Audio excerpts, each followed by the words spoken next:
following is a Comfortably Zoned Radio Network production. Thank you, Tally Olson. I am back, comfortably zoned. You are, too, with the Zig Zag Man in Alameda, California, right across the bay from San Francisco, across the moat from Oakland, in the northern part of what I consider to be the best state in the Union, California, even though I grew up in New York. Great memories, but what a place to live.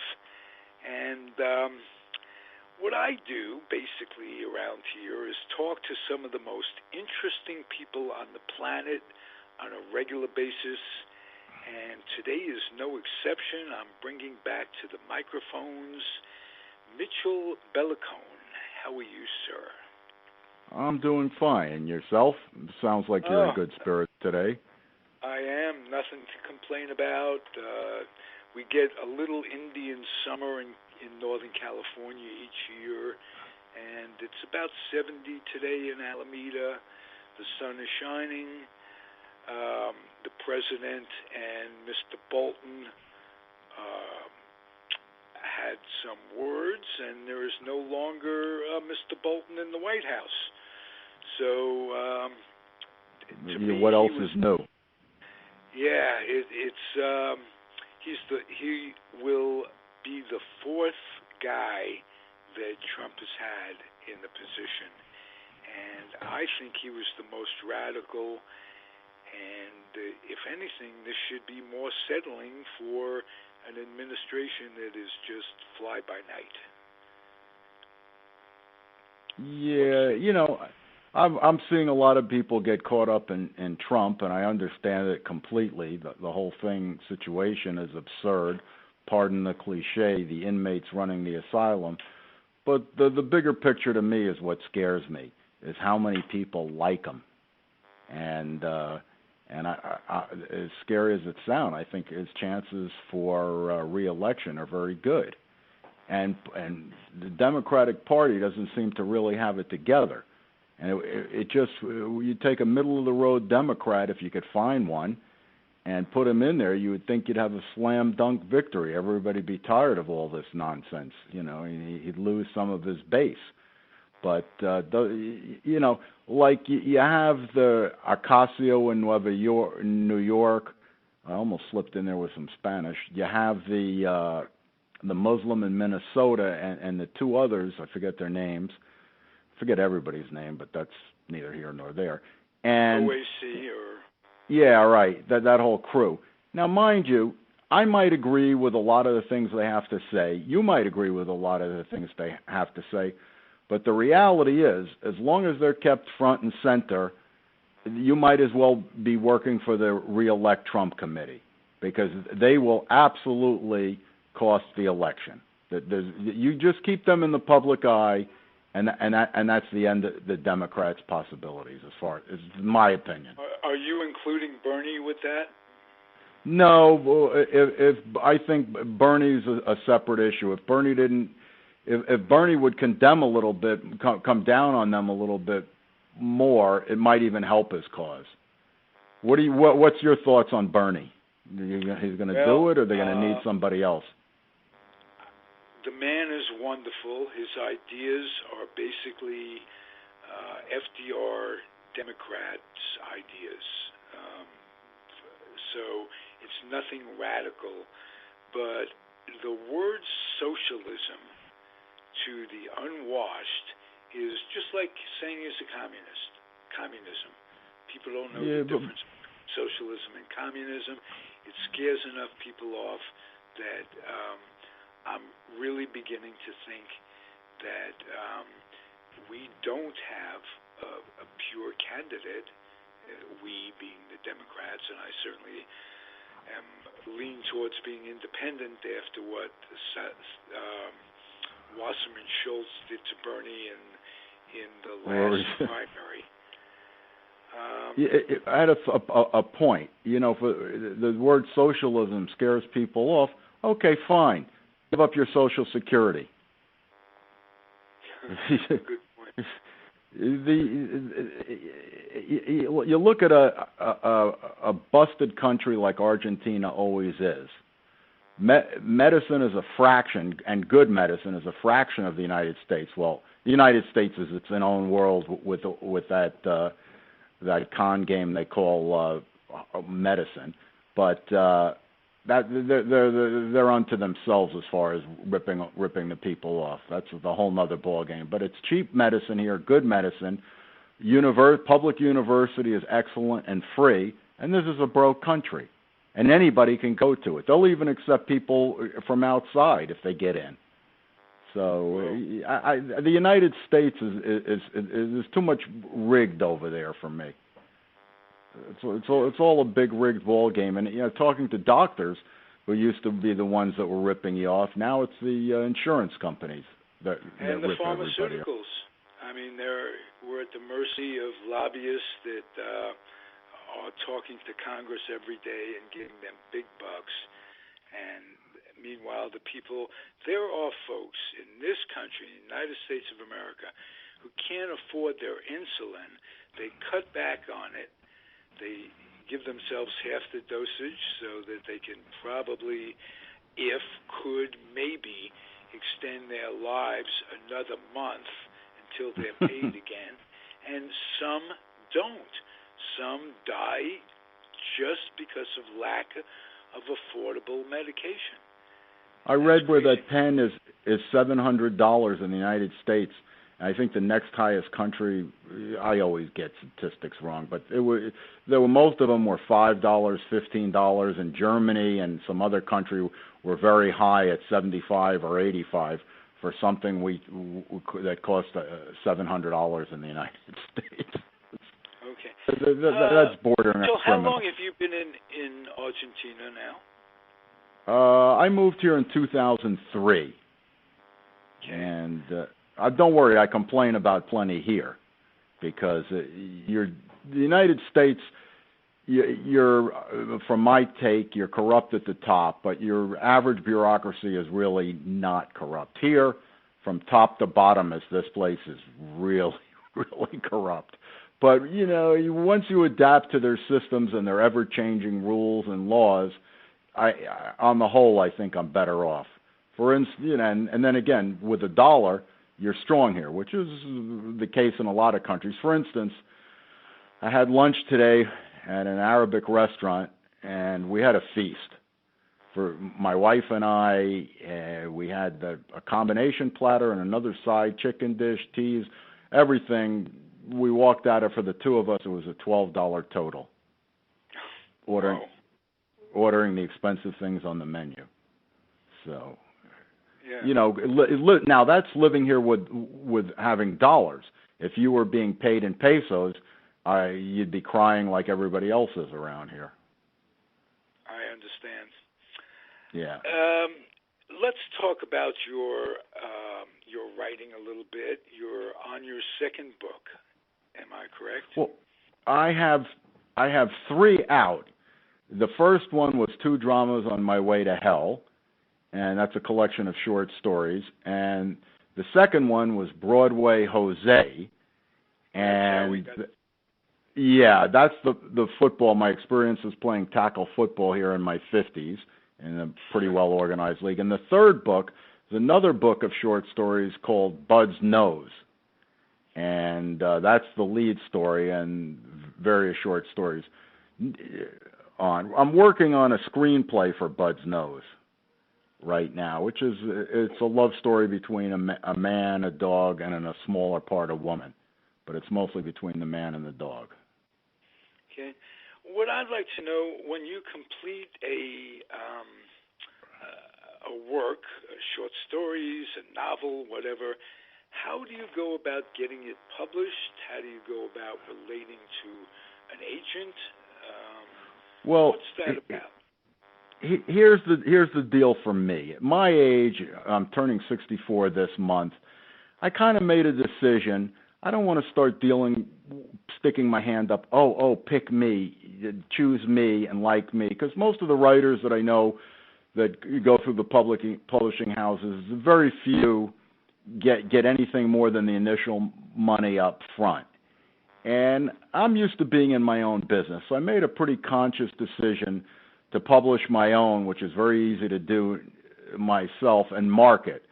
And it's going pretty okay. I mean, I wouldn't want to have to feed myself on this alone, but I could see whereas in 3 or 4 more years, continually word of mouth and a little bit of advertising here and there, that I could sustain myself on it. So that's the route I chose. Now, that being said, if a publisher came to me and said, we'll give you so much for a book, yeah, sure, I'll talk to anybody, but I'm not holding my breath. Right, and this way you do, you're responsible for your own work. You do your own editing. Right. Well, that would be impossible with my level of grammar. I have an editor in New York that's worked with a lot of the publishing houses. Getting it formatted, there's professionals I use here that are very reasonable, and the artwork, same thing, get it done here very reasonably. And then I have a girl that comes in to help me with marketing once or twice a week, and mostly it's computer help because I kind of know what I want to do, but me and computers don't mix all that well. So what she can knock out in a day, what she can knock out in a half hour might cost me a day. So on my own. Right. Well, you you have a great philosophy of delegating, finding what people are good at and what yourself isn't good at, and finding people to complement what you can't do, and you can't be replaced at the top, so why waste energy doing things that would be a learning curve at best? Yeah, thanks for putting it that way. I mean, so the other, I'll tell you a funny story. I sent a story to a magazine, Conquista, a cycling story. It was about older cyclists in their 80s that still keep up with it, and they cycle hard.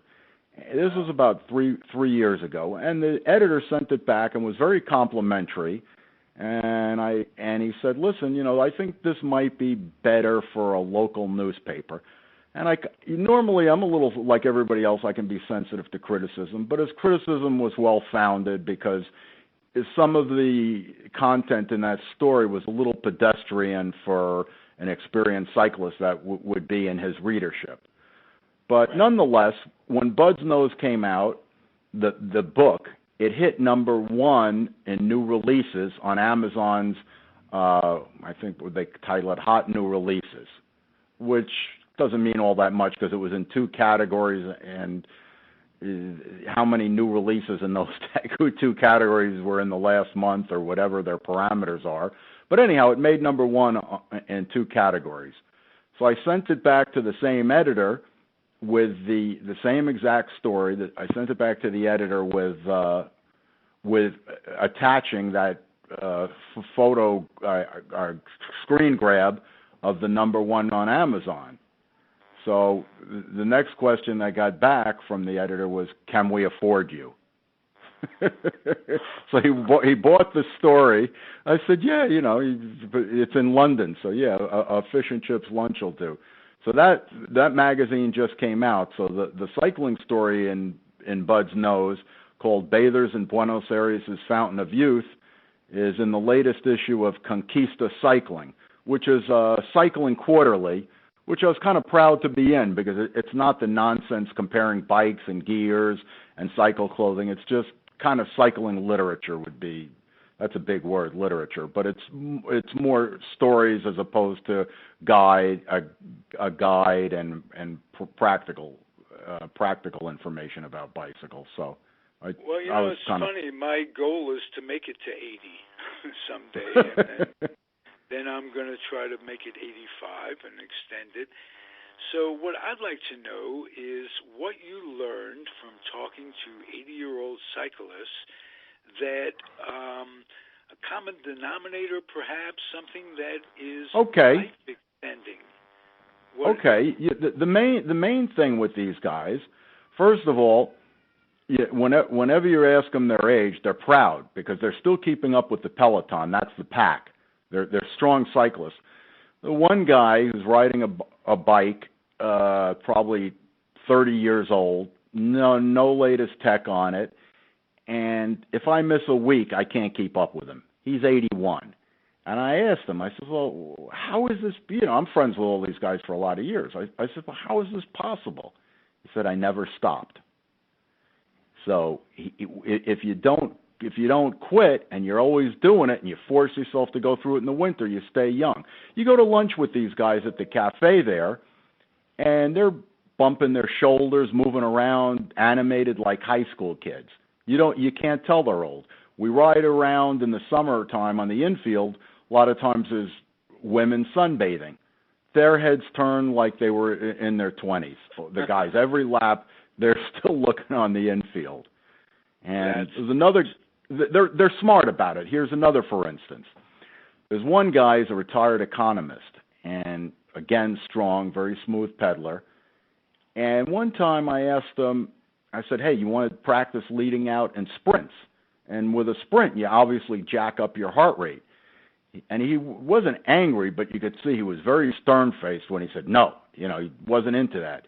And then I realized I'm asking him to take his cruising Porsche and turn it into a drag strip, which always blows up.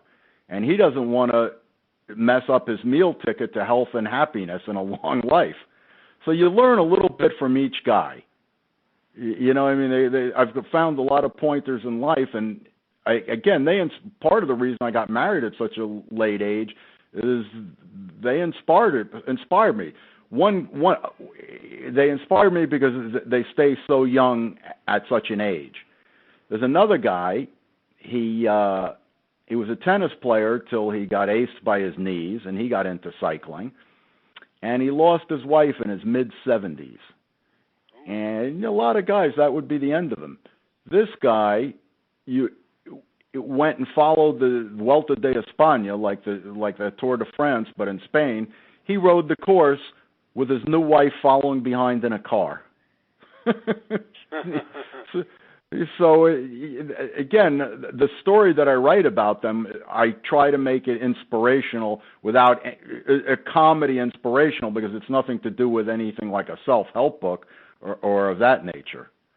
So yeah, just witnessing these characters was more than enough for me. Hey, get out there, don't stop. May I ask, what did any of them learn from you? What did you enlighten any of them with anything that you can think of? I don't know if I enlightened anybody anywhere. The reason I'm asking is I want to get an idea that when you reach 80, 85, or whatever, even 72, that you can learn from others, and that's part of it. It isn't just passing on your own stuff, but to keep knowledge coming in and changing. Yeah. Well, we'll talk politics a little bit, because, the one thing I say about what I said to these people, the worst thing about Trump for me in living in Argentina is now I can't make fun of Argentine politics, which are the same absurdity, if not more absurd than the U.S. Right. Trump has trumped it. Exactly. One other guy, while I'm on the old guys, is there was one guy I hadn't seen for a while. I said, what happened to him? So they said, triathlete crashed into him and he fell down. He already had a replaced hip and they had to do a revision, got infected. He ended up being in the hospital for a year and sold his bicycle. And, so he had a beautiful new carbon fiber bicycle and he sold it. I wrote him off for dead. I mean, 2 hip operations on the same hip, and you could end up in a wheelchair. He's back riding with a smile on his face, bought a new bike at 82 years old. So they're just driven. Keep in mind, even in the 16, 17 years I've been riding with them, I've ridden with this crowd. We've probably circled the globe 3 or 4 times together. I can't say never, but when you ride as a group, you're riding an inch off the other person's wheel, 2 inches off the other person's wheel. I've never seen a crash except for one guy who's really not part of the group. He's a baby at 75. Wow. So when Go ahead. I'm sorry. There's a skill. Oh, yeah. It's not just turning left, that type of thing. Yeah, but it's not like you really have to focus hard, because you do focus, and but it comes so naturally to experienced cyclists that they can ride at that distance, because you're not directly behind that wheel at 1 or 2 inches. You're 2 or 3 inches off to the right or the left, generally speaking. And plus the wind isn't always directly on your nose, so you have to pick the angles. It's a lot of the fun of group cycling. And you and all the other riders are used to keeping the same pace. You're not going to suddenly slow down and fuck everything up. No, exactly, because we're riding on a course with no cars, so there's really no reason to brake unless there's an accident. And only an inexperienced cyclist on this course would use his brakes, or hit his brakes hard. And normally people are pretty good at telling them to get to the back of the pack. Actually, in the States, they'll tell people off a lot faster. Here, people are too polite to say, hey, you don't know what you're doing, get in the back a little bit. But how did you get into bike riding? Oh, my gosh. I first got hooked 1964, 9 years old, Tokyo Olympics. I was watching the velodrome, the track cycling, and I thought it was fascinating. I just remember going to school to talk about it the next day, and that was the same day as the Beatles were on Ed Sullivan, and all the girls were talking about the Beatles, and I thought they were talking about a bunch of musicians that came out in bug costumes. That's when I first learned about the Beatles and got hooked on cycling at the same time. At the same time, same day. I can remember watching that Ed Sullivan show like it was yesterday. And right. You're right, 50-some odd years ago, more than that. Do you remember a show called Then Came Bronson with Michael Parks? And he went around the country on his motorcycle and got into various adventures. Similar to The Fugitive, but he wasn't a criminal, he wasn't a falsely accused criminal. He just went around looking for adventure, and it was like an Easy Rider TV show. And a friend of mine, a buddy of mine that I grew up with, we both had he had a Raleigh Chopper and I had a Raleigh Fireball, which were kind of like muscle bikes, and we would just go touring around on these bikes. Now, where did you ride in the city? Central Park, up across the George Washington Bridge into New Jersey. The most popular training route in the country now is leaving Central Park and going up Riverside Drive. It's now all by bicycle path. When I lived there, you had to go on the Riverside Drive and cross the bridge. Now you can get directly to the bridge without cars. You cross the bridge and then go up. There's a route along the Palisades Cliffs, and then you go up 9W and you go to a town called Nyack and come back, and it's a 60-mile round trip, and everybody stops at a couple different cafes in Nyack. And we found different routes. One time I rode uptown when I was about 8, 9 years old and didn't come back with my bicycle. I rode into the wrong neighborhood on one of my adventures. Right. That can happen in New York. You 3 or 4 miles, you're in a totally different world in New York. Sometimes 3 or 4 blocks. Yes. You cross a borderline. So the funny story with that, I came back with the police with my. I'll leave this one to politics. I came back with the cops to my apartment. I remember there was a psychiatrist in the building that asked the 2 policemen that were bringing me upstairs, was Mitch a bad boy? When my mother heard what this woman said, she ripped her apart. She just went after her like a pit bull. But getting back to politics, is my mom perfunctory question, well, is there anything we can do? And the cops kind of just shrugged their shoulders. Obviously, there's nothing they could do. Well, about 3 weeks later, John Kennedy got his bicycle stolen in Central Park. They cordoned off the bike, caught the criminals, and got his bike back. And that was my first taste of how the world really works. It's not an even playing field. Because it stung at that age. I'm like, hey, well, what's so special about him? Well, why does he get better treatment than me? Nothing we can do. Then they shut the whole park down to catch the criminals. Well, at least you were able to form the question that you saw it was wrong, didn't really know why, but you were curious enough to become enlightened. That's a good sign, because most folks, when they see something like that that's wrong and it transcends into everything, they just don't do anything about it. There are very few whistleblowers, so to speak. You make a great point there, and I think I've stayed that way. With things I find unjust, they unnerve me, and I think some of that comes through in my writing. Well, it's cathartic for you. Let's put it that way. Yeah, for sure. And how are we doing with the Mets this year? They gave us a little hope this year for a while, huh? Well, what's really crazy, as screwed up as this season is, there's still a modicum of hope. I know it probably won't happen, but I did a Met podcast the other day and with Marty Rose and Robert Cole, and there were, no matter what happens between now and the end of the season, there were some real positives to come out of it. Oh, for sure. I hate to say next year, but if the what's the Cuban home run hitter? I'm blanking on his name. Alonso. The guy.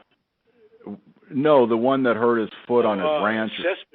Cespedes. Yeah, I mean, if you put that killer in the lineup along with this year's rookie and a few of the other guys, and the pitching stays healthy, and euthanized might not be as strong. Euthanized. Like, I'm sorry, being an old Dodger fan, wait till next year, that type of thing. Hate to give up on it, but you know what? It's September 10th, and theoretically they're still in it. What with the wild I still card follow it. I'm still rooting for them. I mean, my hopes aren't held as high as they once were when they were winning 13 out of 14, but still, I'm holding out hope. Right. Well, keep doing that, my friend, because hope is what it's all about, not just in baseball, but in life. That's for sure. All right. Hey, this is terrific. Please come back. We'll do it a little sooner than we did it last time. And I love talking to you. You're a good egg.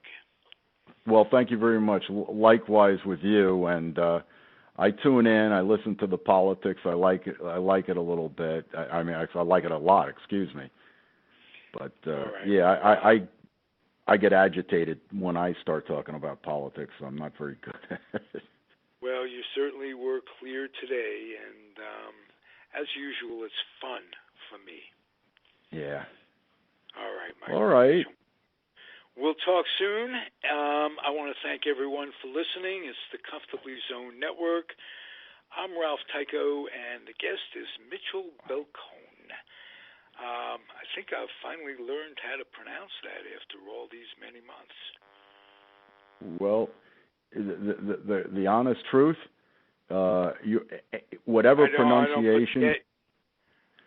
pronunciation you use is correct, because I don't know how to use it. Belacone was our name coming from Russia that they gave, that was our real name. When we got to Ellis Island, as typically they did, they shortened it to Cohen. So I grew up as Mitchell Cohen. But when I started looking at the number of New York Jewish authors by the name of Mitchell Cohen, I said, this isn't going to work. So I went back to my original name to write under the name of Mitchell Belacone, or Belacone, or however you want to pronounce it is as correct as I can come up with. reminds me that there was an author named Wallace, and he had kids, and they went back to the original name, Walachinsky, and his kids published a book called The Great Book of Lists. It was before the internet. Oh, I love that book. I remember that book. I didn't remember the author's name. Well, it was Walachinsky after they didn't want to take their dad's name for writing. Okay, good for them. Back the original name they were given, or their family was given, in Ellis Island. My original name at Ellis Island was Tikachinsky, and my father had it shortened to Tycho. And the funny part, you mentioned you didn't know how to pronounce it. He pronounced it all his life Tico when it was short. And we pronounced it Tycho. The rest of the family pronounced it Tycho. So, you know what they say, 2 Jews, 3 opinions.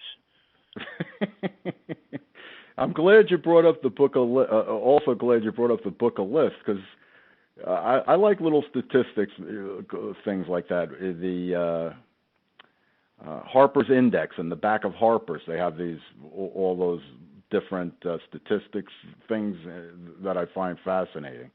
Right, Minutia, there's a good word. I'm losing my English and not learning Spanish fast enough. In 5 years, I'll be a dumb mute. Well, at least you have a schedule. Right. So it won't surprise you or anything, you know. Yeah. It won't creep up on you. I know it's coming. I know that day is coming. That's right. Well, you'll be in good company. Thank you again, Mitchell. We'll talk Thanks soon. for having me, Ralph. A pleasure to talk to you. And thank you, everybody, for you. listening. I really appreciate that. Mitchell, give a contact number where anybody can find your book, something. You know, podcast radio is selfless self-promotion. So it's just all they have to do is go on Amazon and put in Mitchell Belacone, and they'll come to my page with the 3 different books. I'll say this thing: I'd stick to the football book and Bud's Nose. Read those 2 books. If you really like those 2 books, then worry about 2 Dramas on My Way to Hell, because a lot of the stories from 2 Dramas on My Way to Hell I used in Bud's Nose. Bud's Nose is like a best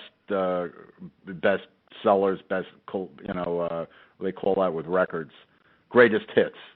That's a big word to use, so Bud's Nose would be that, and I took a few out of the other book to make the last collection. Look for it, everybody. This man is fascinating and interesting. Well, I'm glad you find me that way. I do indeed. Thanks again, everybody. Adios. See you next time. Muchísimas gracias. Ciao. Shalom. Shalom aleichem.